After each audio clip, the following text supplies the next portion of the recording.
Why, hello everyone! Welcome to this video. My name, of course, is Eric here at Alley Ridge Media. New studio set, guys. A little bit more relaxed at my desk. We got uneven tiles in the background. You guys gotta love it. We're gonna be talking today about Panasonic, their new full-frame camera. There's been a ton of stuff on the internet recently within the last 72 hours or so, at least when I started filming this video, and I want to talk about it today. So let's get right into it.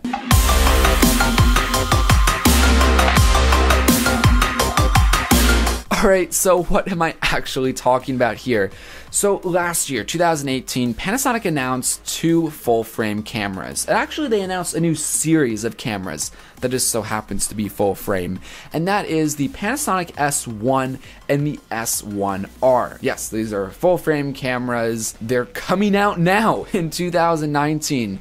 The last 72 hours, so many people have been talking about this camera. People have been unveiling the fact that they have this camera, showing off image quality, and I'm so stoked to see this finally surface. And I just want to talk about it because the internet's been buzzing with these cameras. A lot of good things and not so good things. And I kind of want to even the playing field here. So before even talking about anything else, just disclaimer for full transparency here, I do not have this camera. I've not used this camera. There's been so many people talking about this camera that have it and don't have it, and I just have to be transparent that I don't have it yet. But yes, Panasonic, two cameras, two full frame cameras, the S1, S1R. Briefly, I'm not really trying to go into this too much.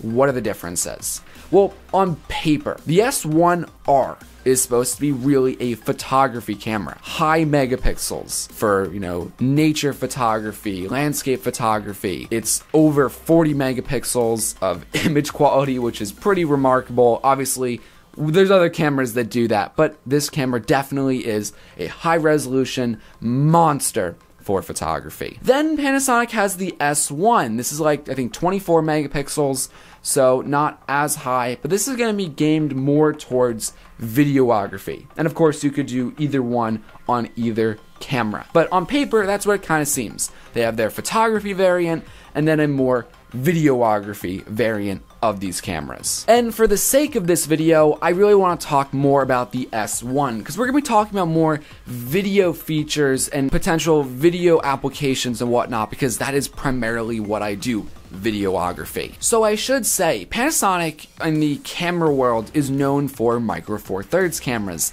I'm filming on a Panasonic GH5 right now. I have the G9, GX85, whatever. I love Micro Four Thirds. I love the size, the compactness of these cameras, as well as the features. 4K, 60 frames per second, unlimited recording limits. Like there's no limits to the recording. You can get Vlog, there's a ton of features. IBIS, feature packed these cameras are. And that's not something I can always say about other camera manufacturers.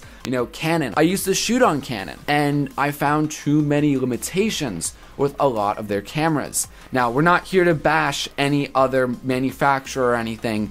As long as a camera gets what you need it to do, that's fine. I'm not here to tell you what to or to not buy. But for me, and I think many others, Micro Four Thirds, minus the fact that you don't have the full frame depth of field, the amount of features that are packed into these cameras is just very remarkable. And for the longest time, people have been saying, I just wish Panasonic made a full frame version of the GH5. And in some ways, that's what Panasonic seemed to try to do. Whether or not they accomplish that, well, we're going to be talking about that. So what are some important things to mention, at least about the S1? So briefly talking about some specs of these cameras. Obviously, I've said it before, I'll say it again. Full frame sensor. Awesome depth of field. We have up to 4K 60 frames per second. Vlog 10-bit 422, though that's not coming right away. You will have to upgrade later on to do that, so that kind of sucks. Besides that though, you're really getting all the features that you would expect from something like a GH5 just with a full frame sensor.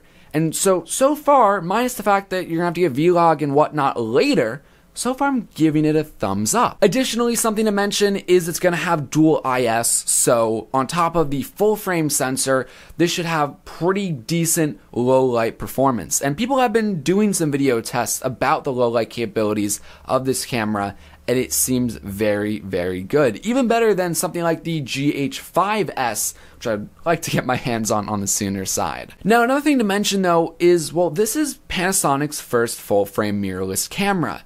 So what lenses is it actually going to utilize? Well, Panasonic's going to be utilizing an L-mount, and they don't have any L-mount lenses. Well, they do. They came out with them with this camera. But unfortunately, there's not a ton, at least right now. So the first lens is the Lumix S24-105. This is a constant f4, so thumbs up that it's a constant lens. I do wish it was a little bit faster, especially on the 24mm range. But what do you expect? This is going to cost you about $1,300, so definitely not a cheap lens. However, if you want something that has more of a higher f-stop, or I guess a lower f-stop, you can pick up the 50mm f1.4 prime lens. Definitely seems like a very nice portrait lens. However, it's going to cost you about $2,300. Ooh, that hurts my wallet. The other lens that Panasonic has right now is a 70-200mm lens. This is again a constant f4. This is going to cost you about $1,700. So point is, these lenses are definitely not cheap by any means, and they're gonna be relatively big lenses, but again, this is a full frame camera, so you're gonna need a bigger lens compared to like a Micro Four Thirds system. Now, I will note, Panasonic is coming out with a ton of other lenses, as well as Sigma is coming out with lenses for this camera. I do wish Panasonic had some other lenses off the bat for this camera, at least like a decent wide angle lens, like a 16mm or something like that, but they don't have that right now. Really, you can view the lens situation in either way. You know, it's obviously good that Panasonic's coming out with their own native lenses, but then, you know, it will take some time for more and more lenses to populate, but that's just the nature of a new camera system like this.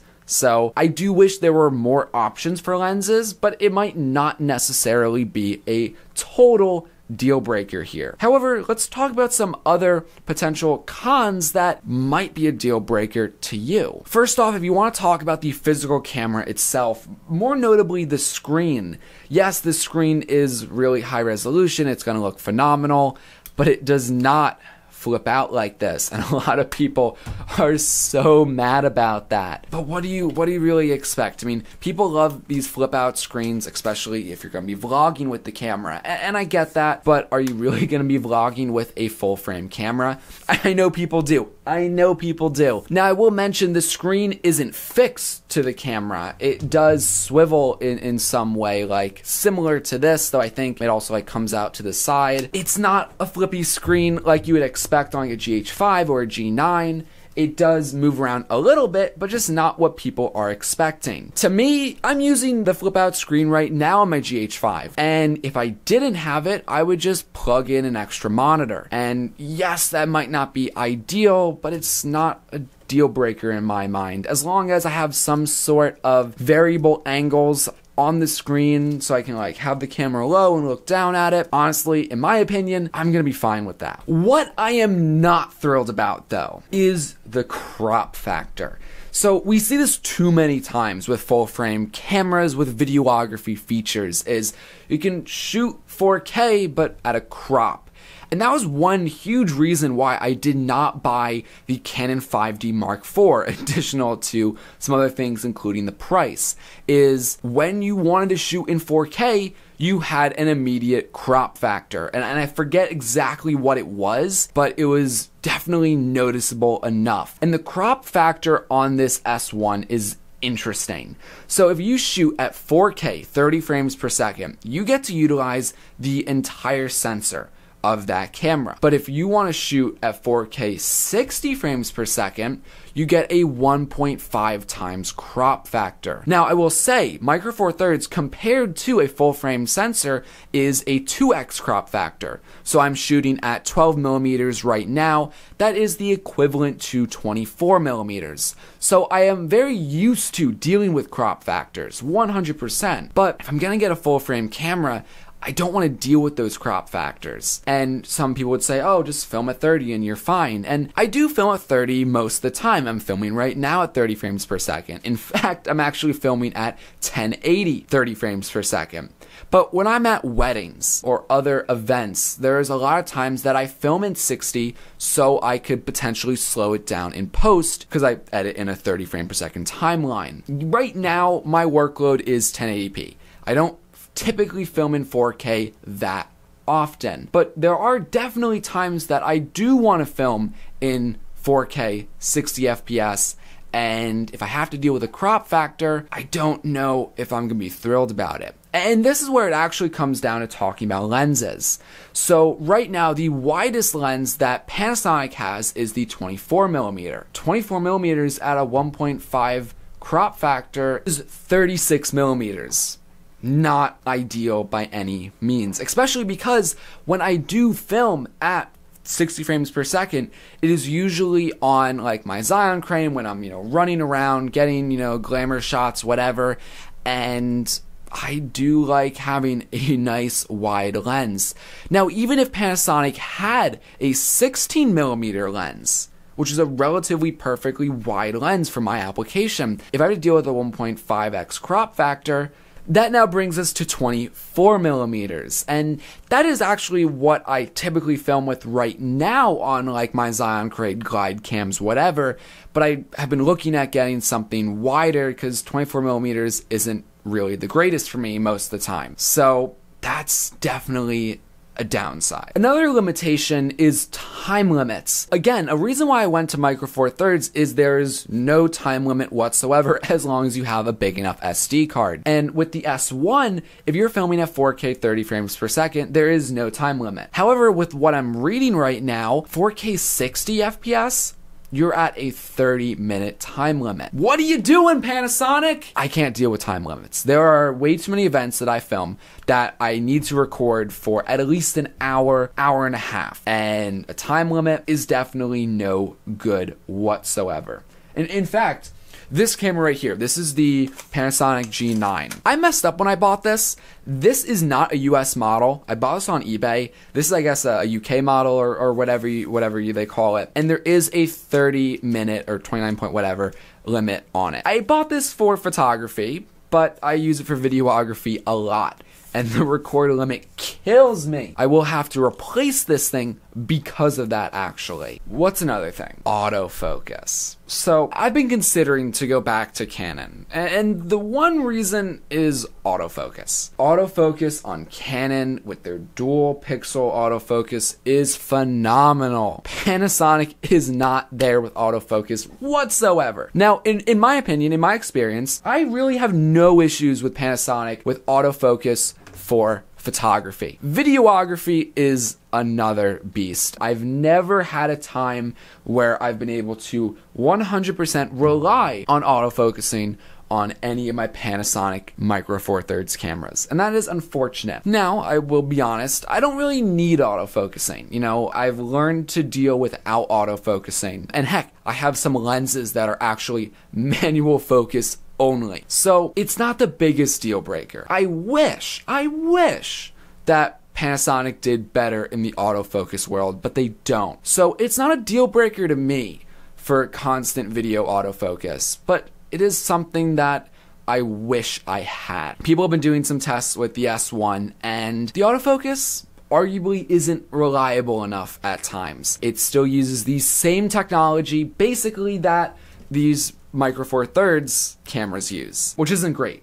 Now, Panasonic has worked over the years to improve like the GH5 autofocus, and it's come a long ways, but there still is a lot more for Panasonic to do, and that is to actually iterate new technology in their camera for autofocus. So that is unfortunate, but it is what it is. So now comes the big question. Am I going to replace my Micro Four Thirds cameras with the S1 and or S1R?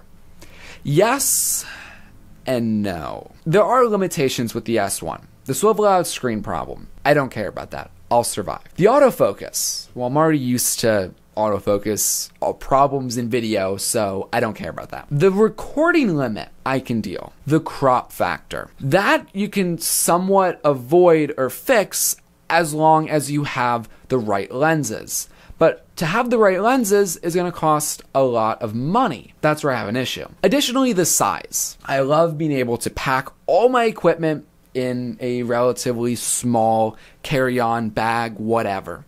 And if I have an S1, it's a lot bigger. And then the lenses are enormous compared to my Micro Four Thirds counterpart. So because of that, because of the size and because of the price, I'm gonna have to give it a no. I could sell everything that I have, all my Micro Four Thirds cameras. I could sell that all and maybe buy an S1 or two. But is it really worth switching camera systems to just so I have better low light and better depth of field? Maybe for photography. Don't get me wrong, I do want to buy an S1. I would love to use it for photography, but I think it's just going to be an addition to my cameras. You always use the camera equipment that's going to work for you, for your shoot, for your style. I would love better low light, I would love depth of field, but I'm happy with Micro Four Thirds. And if I bought an S1, and I hope to get my hands on one, it's just going to be an addition to my kit. It'll be used when I need it. It's just a tool. So guys, that is the video that I wanted to make today. Just want to talk about the S1 and whatnot. What are your thoughts on this camera? Are you interested in buying one? Is it going to replace your cameras? Or is that going to be your first camera? I don't know. Let me know in the comment section below. Let me know how you thought about this video. Got a lot to work on. A little bit of shaking the camera a bit. That's not good. Anyway, guys, I'll catch you in the next one.